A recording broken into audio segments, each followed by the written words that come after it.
Karnataka TV ವೀಕ್ಷಕರಿಗೆ ಸ್ವಾಗತ.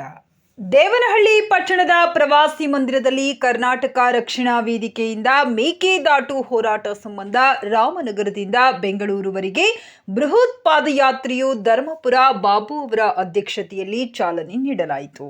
ಬಳಿಕ ಮಾತನಾಡಿ, ಕಾವೇರಿ ನದಿಗೆ ಅಡ್ಡವಾಗಿ ನಿರ್ಮಿಸಲು ಉದ್ದೇಶಿಸಿರುವ ಮೇಕೆದಾಟು ಅಣೆಕಟ್ಟು ಯೋಜನೆ ಜಾರಿಗೆ ಆಗ್ರಹಿಸಿ ಕರ್ನಾಟಕ ರಕ್ಷಣಾ ವೇದಿಕೆ ವತಿಯಿಂದ 2 ದಿನಗಳ ಕಾಲ ವಿಧಾನಸೌಧ ಚಲೋ ಪಾದಯಾತ್ರೆಗೆ ಕರ್ನಾಟಕ ರಕ್ಷಣಾ ವೇದಿಕೆಯಿಂದ ಹಮ್ಮಿಕೊಳ್ಳಲಾಗಿದೆ. ಮೇಕೆದಾಟು ಯೋಜನೆ ಜಾರಿಯಿಂದ ಬಯಲು ಸೀಮೆಯ ಜನತೆಗೆ ಕುಡಿಯುವ ನೀರು ಲಭಿಸಲಿದೆ. ರಾಜ್ಯ ಸರ್ಕಾರ ಆದಷ್ಟು ಬೇಗ ಈ ಯೋಜನೆಯನ್ನ ಜಾರಿಗೆ ತರಬೇಕು. ರಾಜ್ಯ ಕಾಂಗ್ರೆಸ್ ಸರ್ಕಾರ ಈ ನಿಟ್ಟಿನಲ್ಲಿ ತಮ್ಮ ನಿಲುವನ್ನ ಸ್ಪಷ್ಟಪಡಿಸಬೇಕು. ರಾಜ್ಯದಿಂದ ಸುಮಾರು 2,000 ಕನ್ನಡ ಪರ ಕಾರ್ಯಕರ್ತರು ಹಾಗೂ ದೇವನಹಳ್ಳಿಯಿಂದ 200ಕ್ಕೂ ಹೆಚ್ಚು ಕರವಿ ಕಾರ್ಯಕರ್ತರು ಪಾದಯಾತ್ರೆಗೆ ತೆರಳಲಿದ್ದಾರೆ. ನಮ್ಮ ಹೋರಾಟವನ್ನು ಸರ್ಕಾರ ನಿರ್ಲಕ್ಷಿಸಿದರೆ ಅನಿರ್ದಿಷ್ಟಾವಧಿ ಹೋರಾಟದ ಎಚ್ಚರಿಕೆ ನೀಡುತ್ತೇವೆ ಎಂದು ಕೇಂದ್ರ ಹಾಗೂ ರಾಜ್ಯ ಸರ್ಕಾರವನ್ನ ಕುಟುಕಿದರು.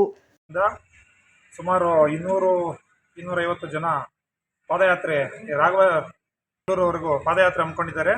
ಆ ಉದ್ದೇಶವಾಗಿ ಮೇಕೆದಾಟು ಯೋಜನೆ ಜಾರಿಗೆ ಬರಬೇಕೆಂದು ಇವತ್ತು 5,000 ಜನ ಮೇಲೆ ದೇವನಹಳ್ಳಿಯಿಂದ ಸುಮಾರು 200 ಜನ ಸುಮಾರು 50-60 ಕಾರುಗಳಿಂದ ಹೊರಟಿದ್ದೀವಿ. ಈ ಪಾದಯಾತ್ರೆ ಯಶಸ್ವಿ ಆಗಬೇಕೆಂದು ಎಲ್ಲರೂ ವಿಧಾನಸೌಧ ಪಾದಯಾತ್ರೆ CM ಅವ್ರಿಗೆ ಮನವಿ ಕೊಡೋದು.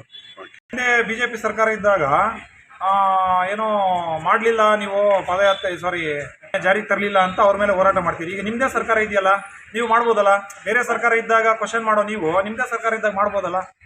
ಮಾಡಬೇಕು, ನೀವು ಮಾಡಲೇ 100% ಮನ್ಸು ಮಾಡಿದ್ರೆ ಮಾಡ್ಬೋದು ಅಂತ CM ಅವ್ರಿಗೆ. ಕರ್ನಾಟಕ ರಾಜ್ಯ ಸರ್ಕಾರವು ಕಳೆದ 20-30 ವರ್ಷಗಳಲ್ಲಿ ಎಷ್ಟೋ ವರ್ಷಗಳ ಕಾಲ ತಮಿಳುನಾಡು ಸರ್ಕಾರವು ಕಾವೇರಿ ನದಿ ನೀರನ್ನು ತನ್ನ ಡ್ಯಾಂಗಳಲ್ಲಿ ಸಂಗ್ರಹಿಸಲಾಗದೆ ಸಮುದ್ರಕ್ಕೆ ಹರಿಸಿದೆ ಎಂಬ ದಾಖಲೆಯನ್ನು ಸಂಗ್ರಹಿಸಿ ಕೇಂದ್ರ ಸರ್ಕಾರ ಸುಪ್ರೀಂ ಕೋರ್ಟ್ಗೆ ಸಲ್ಲಿಸಿದೆ. ತಮಿಳುನಾಡು ಕಾವೇರಿ ನದಿ ನೀರನ್ನು ತನ್ನ ಡ್ಯಾಂಗಳು ತುಂಬಿದ ಬಳಿಕ ಸಮುದ್ರಕ್ಕೆ ಹರಿಸಿದೆ.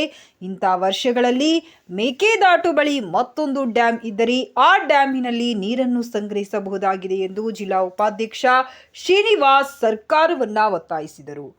ಈ ಸಂದರ್ಭದಲ್ಲಿ ಕರ್ನಾಟಕ ರಕ್ಷಣಾ ವೇದಿಕೆ ಜಿಲ್ಲಾ ಯುವ ಅಧ್ಯಕ್ಷ ಹರ್ಷಿತ್ ಗೌಡ, ಕರವಿ ಜಿಲ್ಲಾ ಉಪಾಧ್ಯಕ್ಷರಾದ ನೀಲೇರಿ ಶ್ರೀನಿವಾಸ್, ಗಜೇಂದ್ರ, ತಾಲೂಕು ಅಧ್ಯಕ್ಷ ಧರ್ಮಪುರ ಬಾಬು, ತಾಲೂಕು ಉಪಾಧ್ಯಕ್ಷ ಮನೋಹರ್, ಗೌರವ ಅಧ್ಯಕ್ಷ ಸಾಗರ್, ಕನ್ನಡ ಪರ ಮುಖಂಡರಾದ ರೆಡ್ಡಿಹಳ್ಳಿ ಕಿರಣ್ ಕುಮಾರ್, ಬೊಮ್ಮವಾರ ಮುನಿರಾಜು, ಕೋಡುಗುರ್ಕಿ ಶ್ರೀನಿವಾಸ್ ಕುಮಾರ್, KH ಸುನೀಲ್, ಪ್ರಮೋದ್, ಅಭಿ ಮುಂತಾದವರು ಉಪಸ್ಥಿತರಿದ್ದರು.